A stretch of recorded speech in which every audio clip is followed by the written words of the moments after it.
नमस्कार मंडळी, आम्हाला सरप्राईज मिळालं. कसलं ते सांगते, पण त्याआधी तुम्हा सर्वांचं माझ्या मिनी व्लॉगमध्ये स्वागत आहे. तर गोव्यातला हा दिवस दुसरा आणि तो सर्व गेला आमचा ट्रॅव्हलिंगमध्ये.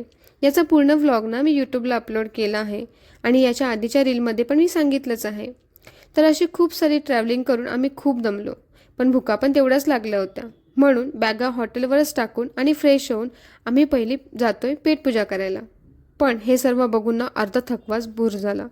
मस्त फिश थाळी आणि ते पण वेगवेगळ्या टाईपची. त्यानंतर रानूला थोडा विकनेस वाटायला लागला, सो ती हॉटेलवरच गेली.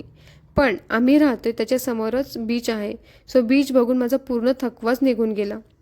तुम्हाला तर दिसतच असेल कशी नाचत नाचत जाते, जशी की कधी समुद्रच बघितला नाही. त्यानंतर हेच ते सरप्राईज. रात्री 12ला या दोघांनी आम्हाला ॲनिव्हर्सरी सेलिब्रेशनचं सरप्राईज दिलं. बिचारीला फीवर होता तरीसुद्धा तिने एवढं सर्व केलं. तर असा आहे माझा गोव्यातला हा दुसरा दिवस. छान, पण ट्रॅव्हलिंगमुळे खूप जास्त हेक्टिक झाला. तर भेटू नेक्स्ट ब्लॉगमध्ये. तोपर्यंत बाय.